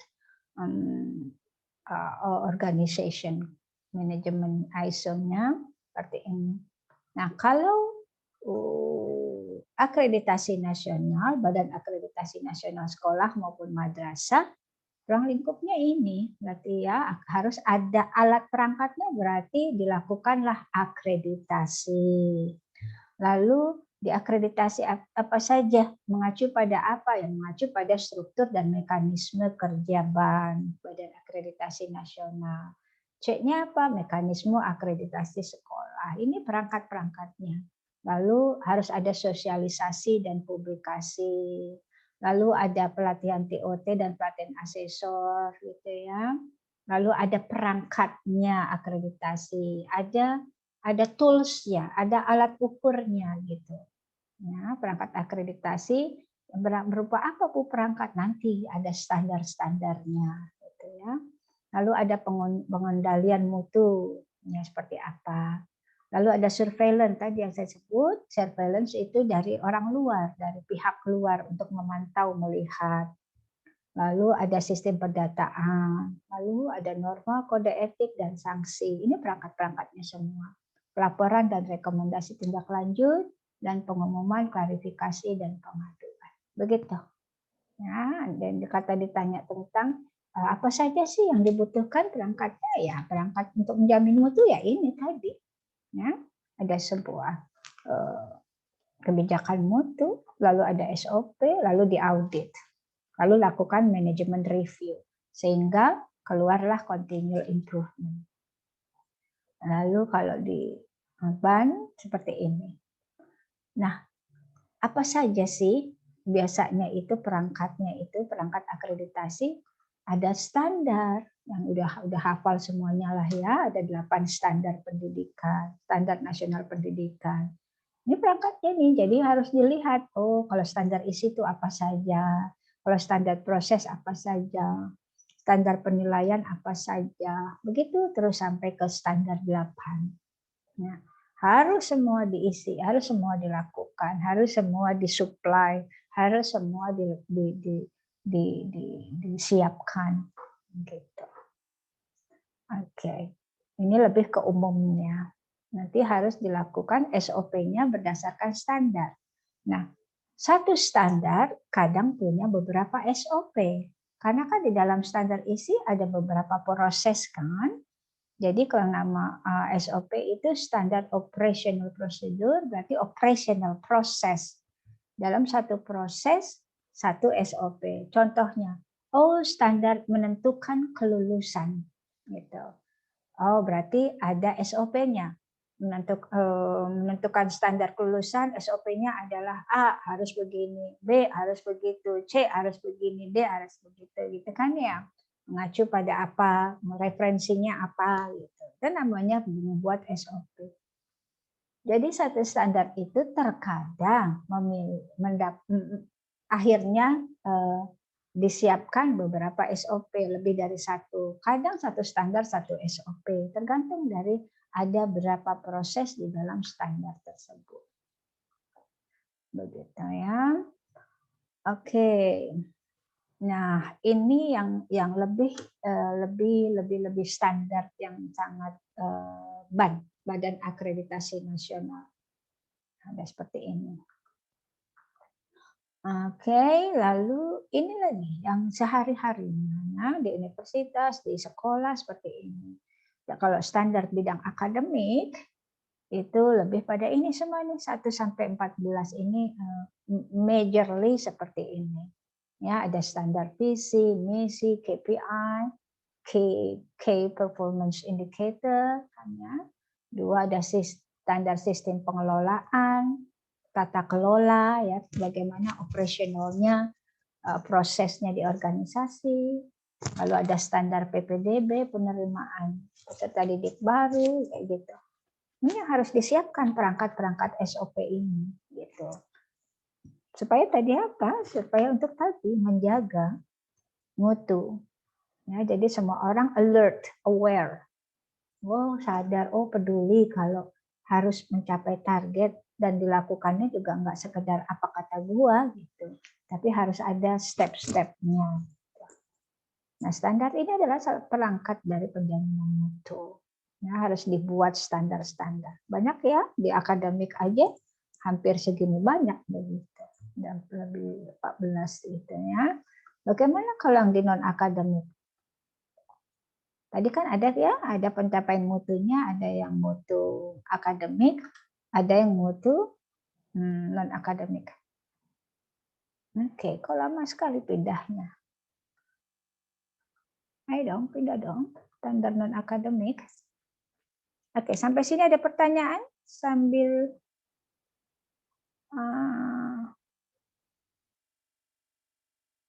menunggu ini perpindahan PowerPoint slide.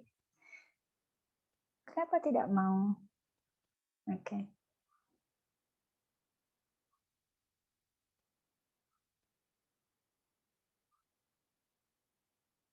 Oke. Silakan. Bu, sambil menunggu. Iya. Mungkin ini sedikit mengganjal. Mungkin pertanyaan saya sih, kenapa sih kualitas dari satu sekolah dengan sekolah yang lain itu berbeda-beda? Padahal kalau saya pernah baca tentang fungsi produksi sekolah ya, yaitu pendekatan fungsi produksi sekolah. Jadi katanya pendekatan tersebut mengatakan bahwa kalau misalkan investment kualitas sekolah itu ini suaranya Pak siapa ya? Sorry, Pak Hakim. Pak Hakim. Oh, oke. Tapi kedengaran kan Bu ya? Kedengaran. Oh, nggak pakai video ya? Ya. Oke. Pak Hakim. Jadi menurut saya lanjutkan ya. Menurut pendekatan tersebut katanya kualitas sekolah itu tergantung pada investasi sekolah tersebut terhadap terhadap aktivitas pendidikan gitu. Jadi, nah harusnya kalau misalkan kita mungkin misalkan sekolah negeri aja kan beda-beda kualitasnya. Harusnya kan sekolah negeri itu pasti sumber dananya itu sama gitu. Kalau misalkan sumber dananya sama, seharusnya kalau melihat pada menggunakan pendekatan produksi sekolah ini, harusnya kualitasnya juga sama dong gitu. Seperti itu. Mungkin penasaran saya seperti itu. Oke. Karena kemungkinan yang diinvestasikannya kan berdasarkan uang atau uang yang sama juga dong gitu. Tapi outputnya berbeda. Gitu. Oke, berarti kan itu masuk apa itu? Itu masuk konsistensi ya. Konsisten dengan kita menetapkan uang sekolah dengan kualitas yang kita berikan. Oke, jadi kita take and give gitu ya. Kita udah nerima nih uang segini. Harus kita berikan apa gitu. Atau kebalikan, kalau sekolah yang bagus give duluan. Dia kasih dulu kualitasnya, baru istilahnya kita take, menuai upaya kualitas sekolah kita yang sudah kita perjuangkan untuk bagus gitu. Itu kaitannya dengan konsistensi tadi Pak gitu ya. Jadi andai kata hubungannya dengan investasi kan tidak hanya uang saja Pak. Investasi itu bukan hanya nominal, bukan hanya sapras, tapi investasi bisa bagaimana perilaku kita tadi itu kesopanan, ketepatan, kesesuaian gitu ya. Itu investasi juga gitu. Jadi kita harus rubah kalau investasi itu bukan hanya sekedar dari uang yang kita punya untuk membangun sekolah atau uang yang kita terima untuk membangun sekolah lalu kita kasih kepuasan itu yang berupa lebih kepada concrete things. Padahal ada yang tidak, yang tadi itu yang tidak bisa dihitung. Ya, tadi kan ada tuh di sini di slide sebelumnya tangible dan intangible-nya semacam itu. Nah, itu sikap kepala sekolah, ramah tamahnya, itu investasi. Jadi bukan berarti sekolah yang nggak punya uang besar, yang nggak punya modal besar, itu tidak bisa menjadi sekolah mahal. Itu bisa. Kalau memang tadi itu yang sesuatu yang tidak bisa diukur itu malah lebih bagus daripada sesuatu yang diukur. Gitu kan? Konektif kan dengan pertanyaan Pak Hakim? Ya Ibu ya. Ini maksudnya bisa ditangkap. Oke, gitu ya. Jadi kita harus rubah persepsi dulu bahwa investasi it's not only about the money. Okay? Atau juga bentuk-bentuk sapras yang kelihatan mewah, kelihatan lengkap, kelihatan up to date gitu. Sikap itu bisa. Nah, kemampuan itu adalah investasi. Baik, nah di sini yang kita kembali ya ke standar sekolah yang bidang non akademik. Banyak sekali, ya.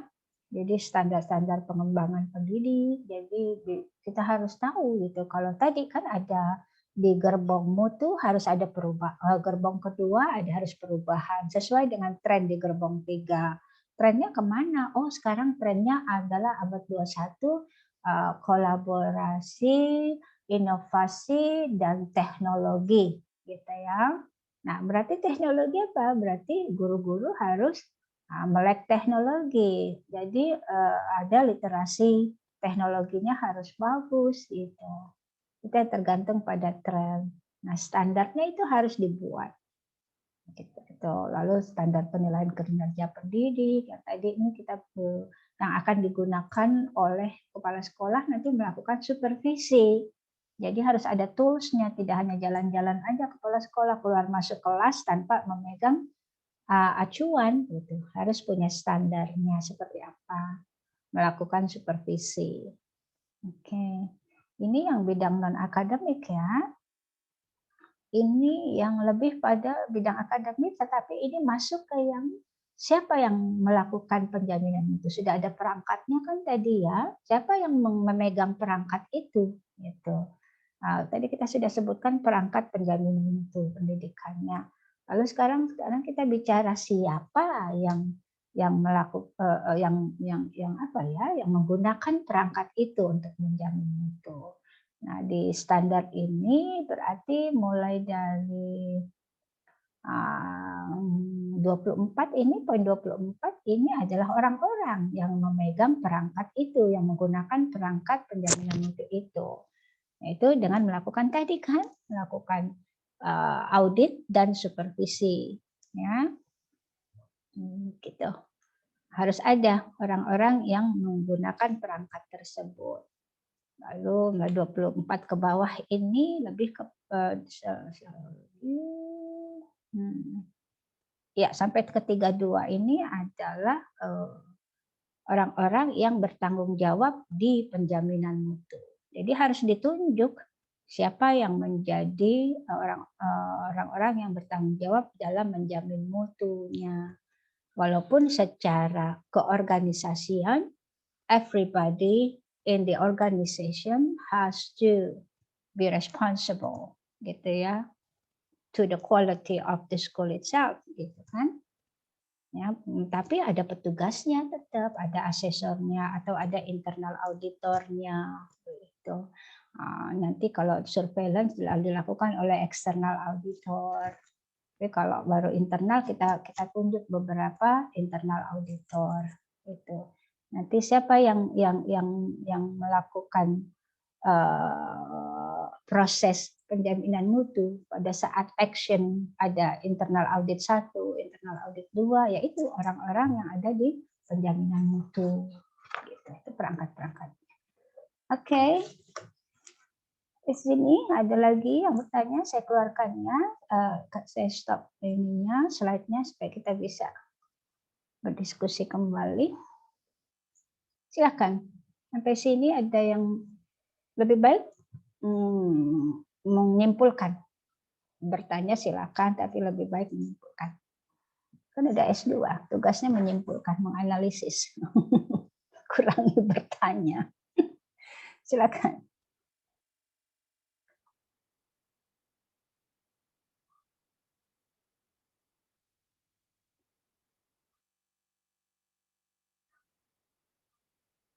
Oke.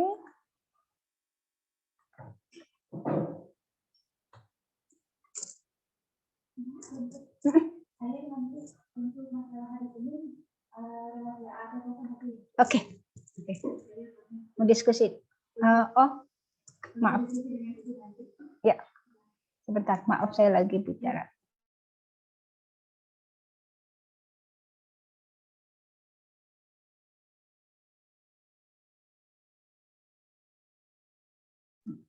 Oke. Mungkin silakan, ada? Tidak ada? Ibu, maaf, saya mau tanya. Silakan Bu Riani. Ini kan tadi ada tulisan standar pembuatan evadir dan standar monitoring evadir ya. Itu maksudnya seperti apa ya? Saya masih evaluasi diri evadir itu nanti ada toolsnya Bu. Biasanya ada yang di standar-standar itu mengikuti standar nasional pendidikan. Ya, kan di standar nasional pendidikan tadi kan ada 8 tuh. Di situ dibaca nanti, oh harus ini, adakah itu. Itu evadir, namanya evaluasi diri namanya. Kita harus melengkapi semua itu standarnya. Contohnya, oh guru harus strata 1 gitu. Oh, harus macam-macam lah pokoknya ada. Oh guru harus ini, nanti di standar pelayanan seperti apa, oh di standar keuangan harus seperti apa. Itu namanya evadir. Dan kita mempelajari apa yang disyaratkan di standar tersebut dan kita harus sediakan. Kalau enggak nanti dicoret, oh enggak ada.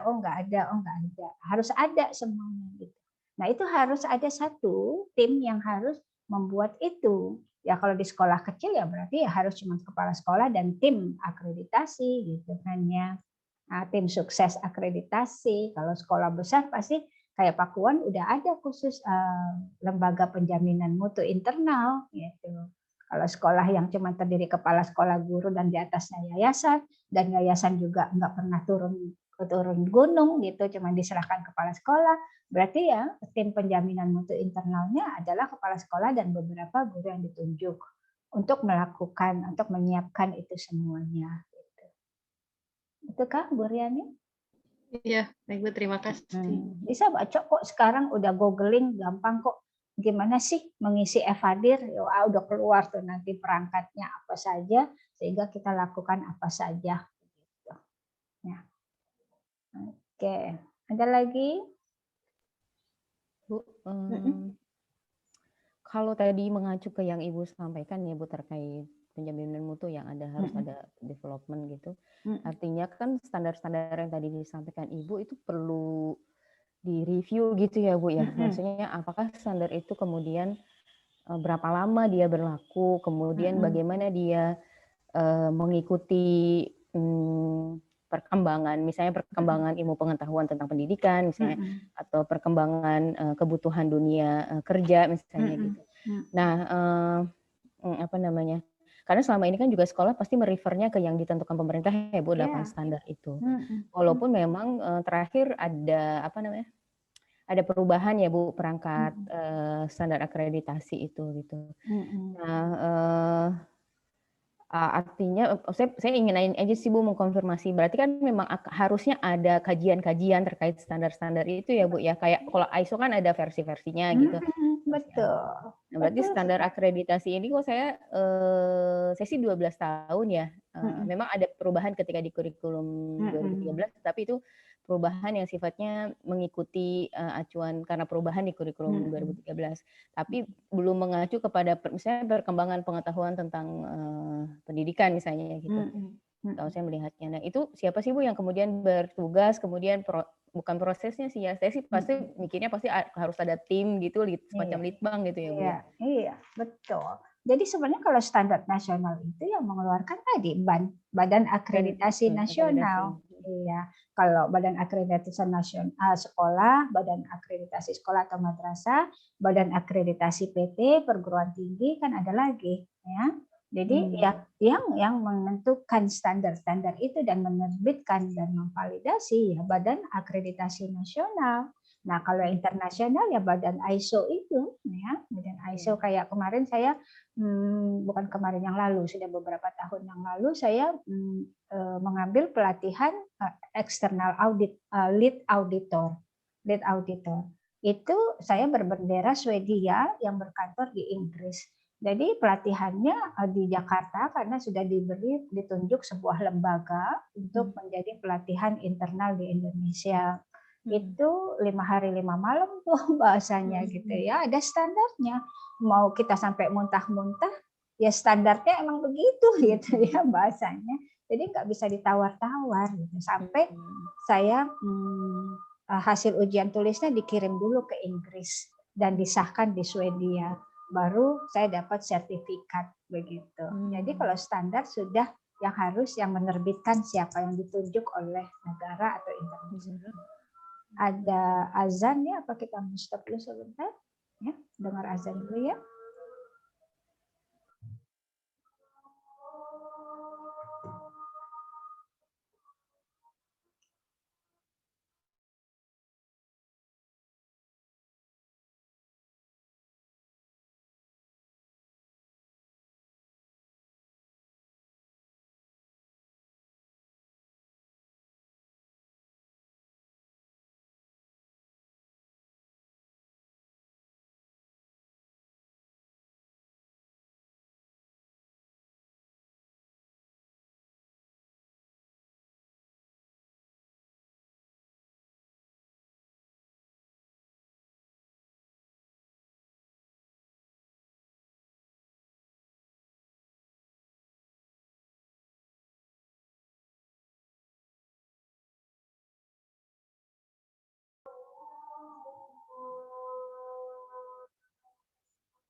Oke.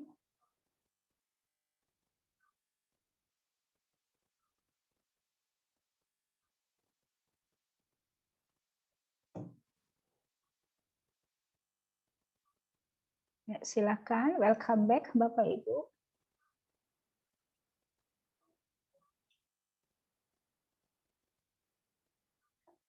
Baik, tadi seperti itu ya. Jadi memang harus ada sebuah lembaga yang ditunjuk conventionally bahwa dia yang membuat standar dan menerbitkan. Nah, berarti perubahan apa yang bisa dilakukan? Ya di SOP-nya, ya. Andai kata dalam pencapaian standar itu SOP-nya tidak efektif. Contohnya orang disuruh ke Sukabumi naik mobil gitu. Ternyata di SOP-nya itu dibilang naik kendaraan umum aja gitu. Karena operasional sekolah tidak memadai gitu. Jadi akhirnya tidak efektif dong jarak tempuhnya yang tadinya cepat bisa naik kendaraan sendiri, akhirnya jadi yang tadinya cuma 2 jam karena naik kendaraan umum jadi 6 jam. Jadi pencapaian visinya terhambat. Oh berarti ada yang kurang tepat di SOP-nya. Yang kita bisa rubah itu sesuai standarnya kan harus 2 jam kita sampai Sukabumi. Tetapi berarti kita harus siasati 2 jam nih kayaknya harus naik kendaraan umum sendiri nih gitu. Jadi nggak berhenti, ada penumpang berhenti, ada penumpang berhenti, akhirnya 6 jam. Yang kita bisa siasati adalah bagaimana SOP kita efektif dan efisien gitu ya. Atau mungkin standarnya seperti ini, oh kita kok standarnya di bawah mutu ya, orang katanya minimal pencapaian pembelajarannya itu adalah sekitar angka 7,2. Tetapi kita nggak kasihan, anak saya kayaknya nggak sanggup deh, kita turunin deh jadi 6,7 gitu. Ya nggak bisa gitu ya, akhirnya nggak laku dong lulusan kita nanti. Gitu, ya, jadi disesuaikan. Jadi standar emang sudah standar gitu ya. Dirubahnya, dievaluasinya oleh yang berkepentingan, yaitu yang si Badan Akreditasi Nasional secara nasional, yang internasional yaitu tadi ISO. Makanya ada versi-versi itu ISO, tiap ada versi ini tiap tahun lagi, tadinya 2008 menjadi 2015, sekarang ada 2018 begitu. Itu juga itu mereka yang berhak mengganti standar. Yang kita lakukan adalah SOP-nya. Bagaimana standar operational procedure-nya itu efektif di lapangan. Jadi bukan berarti SOP itu benar segalanya. Kadang kalau juga nggak efektif di lapangan, berarti malah bikin pencapaian visi itu malah terhambat. Gitu ya. Baik. Siapa lagi, Bapak Ibu? Yang mau menyimpulkan atau menambahkan?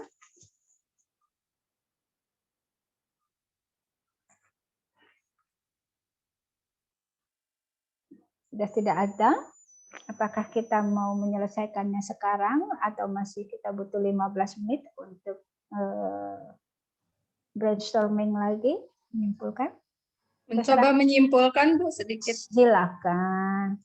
Entah ini benar atau tidak begitu ya. Kalau menurut sepemahaman saya gitu, berdasarkan yang saya pahami, bahwa penjaminan mutu pendidikan itu harus dilengkapi dengan perangkat penjamin mutu sehingga jelas apa yang ingin dicapai berdasarkan SOP dan indikator pencapaian sehingga nanti hasilnya efektif dan efisien begitu Bu. Betul. Ya, jadi kalau memudahkannya itu perangkatnya 5W1H gitu. Apanya, kapannya, di mananya, siapanya, kenapanya, dan bagaimananya. Gitu. Thank you, Ibu Ella. Siapa lagi yang mau menyimpulkan dengan singkat? Kesimpulan itu satu kalimat. Nanti kita turun lagi menjadi keyword. Yang seru nih keywordnya. Biasanya main dulu-duluan. Soalnya kata kuncinya nggak boleh sama. Yang sudah tersebut nggak boleh disebutin lagi. Oke. Ada lagi yang mau membuat kesimpulan? Tidak ada? Baik. Silahkan kita bermain keyword.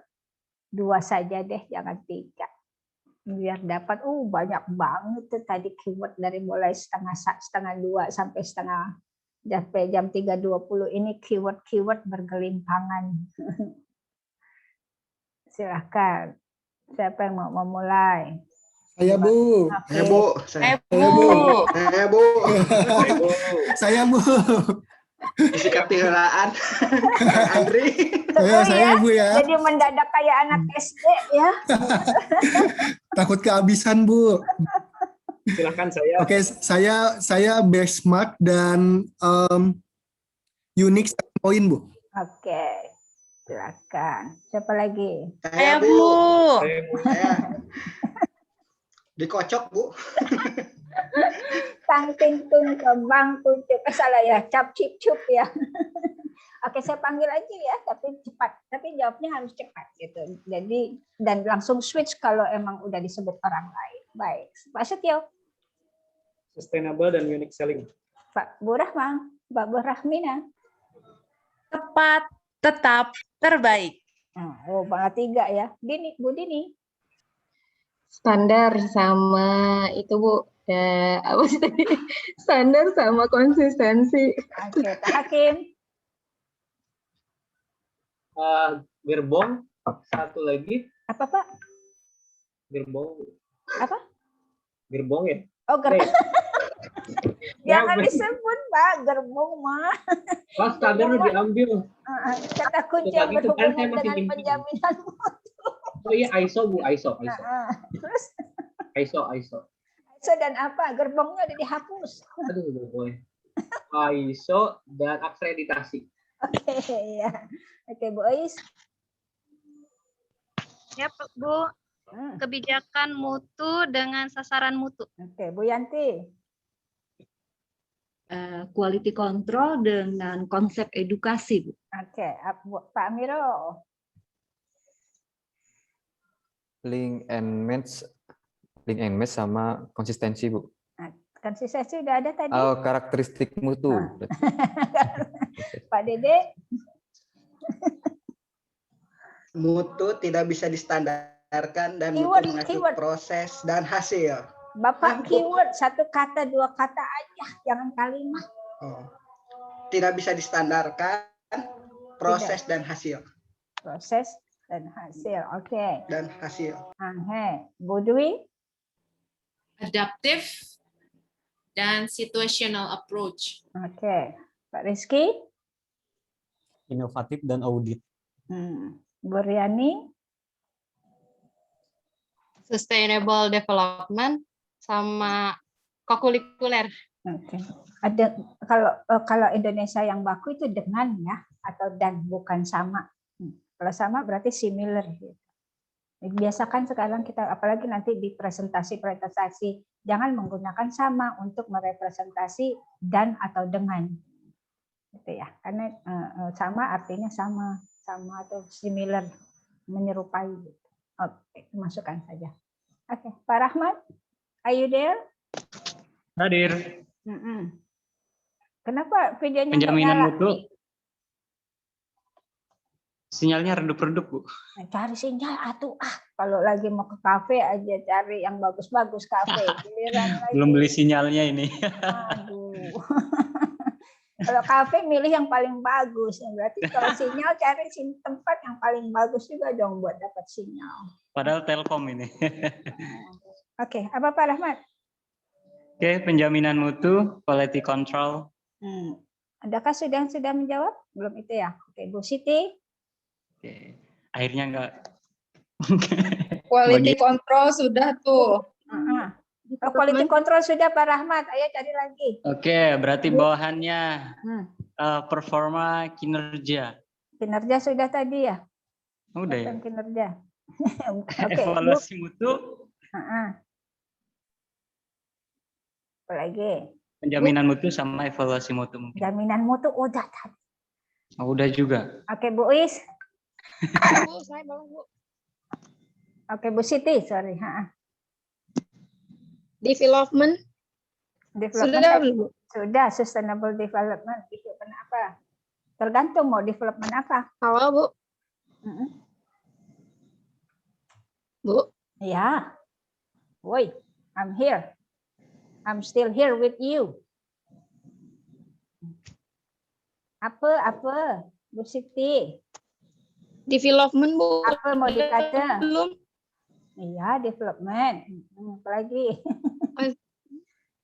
Oh iya, sama konsisten. Konsisten.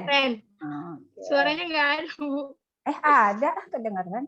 Suara saya nggak ada. Saya udah tadi sinyalnya, jaringannya di sini jelek, Bu. Oke, ya baik. Siapa lagi yang belum? Saya belum, Bu. Pak Bildi, Bu Ella ya. Ella dulu deh. Bu Ella dulu. Ya, perangkat dan karakteristik mutu, Bu. Oke, perangkat dan karakteristik. Oke, Pak Bildi. EDS dan perubahan tren. EDS apa? Evaluasi diri ya. Di sekolah. Oke, sudah semua ya. Itu baru yang kesebut tuh, padahal bergulir ratusan keyword selama 2 jam kita berbicara. Ya, begitulah kuliah kita ya. Mudah-mudahan dapat dicerna dan dipahami dengan baik. Dan setelah dipahami, kan indikator dari lulusan S2 itu nanti mengimplementasi, gitu ya. Sehingga keluarlah profil lulusan S2 AP. Nanti saya tunjukkan profil S2 AP apa saja, gitu. Makanya saya harus menggiring mahasiswa untuk menuju pencapaian profil lulusan. Gitu ya. Tetap kayaknya masih dosen yang banyak nih 60%, masih 40, nanti minggu-minggu depan 60-40 ya. Mahasiswa yang 60, dosen yang 40. walaupun saya nggak pakai presentasi, makanya kita bicara seperti ini. Karena saya menganggap kalau presentasi kelompok, ya seperti saya pernah katakan, L4 gitu, lo lagi gitu. Kadang ada yang cuma nitip nama doang gitu, nggak ikut kerja buat kelompok. Katanya sih gitu, dari mahasiswa juga lo bocorannya gitu, lo lagi L4 gitu. Tapi mudah-mudahan nggak di kelompok ini. Oke, thank you very much, thank you for coming. I'm glad being with you. Ini adalah kelas yang sangat kreatif, aktif, dan juga menyenangkan ya. Menurut saya sih menyenangkan. Gitu. Jadi semuanya sudah aktif. Baik. Terima kasih Bapak Ibu. I'll see you next week. Take care, stay healthy and stay safe. Assalamualaikum warahmatullahi wabarakatuh. Baik Bu, thank you. Okay, everybody smile. Pak Rahmat, ayo mukanya di mana? Keluarkan biar difoto. Ada fotonya. Nah, muncul nggak Bu? Itu dong. Oke, dengan ya. Oke, sip. Thank you. Bye everybody. You can leave. Oke. Bye. Thank you, Dokter.